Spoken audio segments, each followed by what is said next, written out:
الفيفا الجديد للمنتخبات العربية لشهر سبتمبر 2024.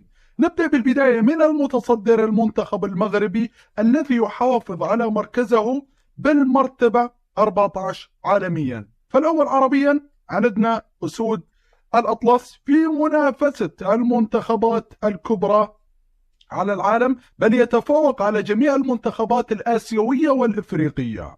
أما بالنسبة للمركز الثاني عربيا، جاء لدينا المنتخب المصري الذي يقفز 5 مراكز إلى سلم الفيفا ليحتل المرتبة 31 عالميا. نعم، قفزة قوية جدا للمنتخب المصري على سلم الفيفا. حاليا الفرعون المصري 31 عالميا. الثالث عربيا المنتخب التونسي يتقدم أيضا 5 مراكز على سلم الفيفا ليحتل المرتبة 36 عالميا.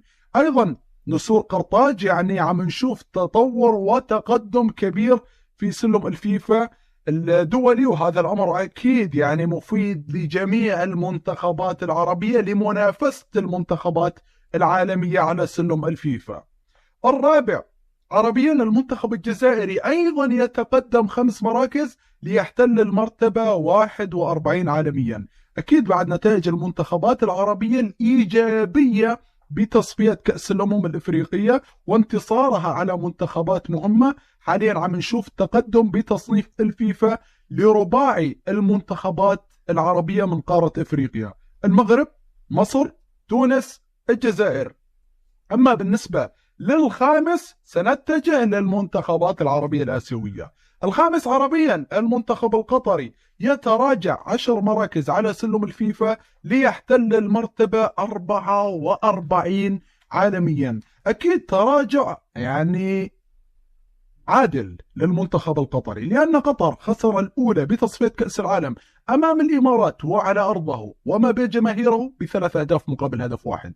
المباراة الثانية تعادلها وبشق الأنفس مع منتخب كوريا الشمالية ب2 مقابل هدفين. فهذه المرة فيني أتحدث لك فعليا عدالة الفيفا نزلت بالتصنيف لشهر سبتمبر بعد هذه النتائج السيئة للمنتخب القطري الذي نتمنى له العودة بكل تأكيد.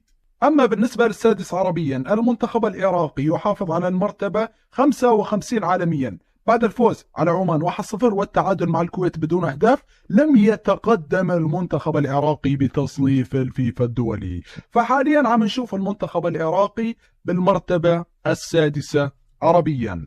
أما بالنسبة للسابع عربيا، المنتخب السعودي خلفه بمركز بالمرتبة 56 عالميا. نعم يا شباب، أيضا الأخضر السعودي الذي انتصر بشق الأنفس على الصين ب2 مقابل هدف وتعادل مع المنتخب الأندونيسي فعليا لا يستحق التقدم على سلم الفيفا، بل حتى كان يجب أن يتراجع بعد هذه النتائج السيئة. يعني الصين وأندونيسيا هن منتخبين فعليا متراجعات بتصنيف الفيفا، وأنت يا عزيز الأخضر السعودي هذا ليس أداء وهذه ليست نتائج تليق بالأخضر السعودي للأمانة.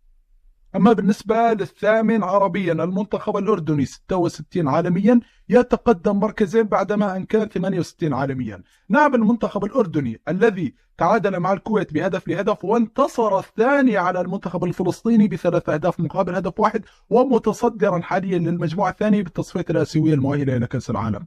المنتخب الأردني فعليا يستحق أنه يعني يتقدم على سلم الفيفا، اللي سجل بكلتا المباراتين مباراة 3 أهداف ومباراة هدف واحد، يعني حصيلة 4 أهداف. لا فعليا هذا المنتخب يستحق أن يتقدم أيضا بعد الفوز على منتخب كوريا الشمالية ب2 مقابل هدف واحد. فأنت فعليا تستحق أن تتقدم بتصنيف الفيفا يا عزيزي النشمي. أما بالنسبة للتاسع عربيا، منتخب الإمارات يحافظ على المرتبة 69 عالميا. نعم، الأبيض الإماراتي الذي بدوره انتصر على قطر ب3 أهداف مقابل هدف وخسر من إيران بهدف مقابل لا شيء. طبعا لو المنتخب الإماراتي انتصر على المنتخب الإيراني وكان سابقا منتصر على منتخب قطر لتقدم حوالي 5 مراكز دفعة واحدة، لكن خسارته على أرضه فعليا من المنتخب الإيراني أثرت على تقدم الإمارات، وبقفزة كبيرة كان من الممكن أن يتخطى بها النشام الأردني. العاشر عربيا، المنتخب البحريني يتقدم 4 مراكز دفعة واحدة ليحتل المرتبة 76 عالميا، وهو أيضا يعني تقدم غريب بصراحة للمنتخب البحريني. اليوم البحرين يعني خسر 5-0 من المنتخب الياباني، وانتصر على استراليا 1-0.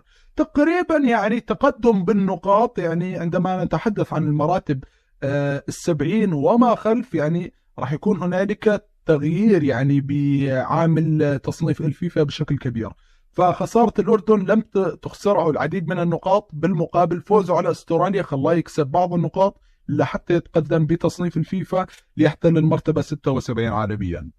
11 للمعلومة يا شباب، منتخبات افريقيا بسبب مواجهتها واصطدامها بمنتخبات تقريبا عالمية وخروجها بخسائر كبيرة. نعم، هون بدنا نحكي أن هذه المنتخبات عم تواجه خصوم قوية جدا. قارة افريقيا تقريبا هي أقوى من قارة آسيا من حيث تقارب مستوى المنتخبات. فعدم تقدم مثل منتخبات جزر القمر، موريتانيا، هذا أمر بديهي جدا بسبب التنافسية الكبيرة في هذه القارة.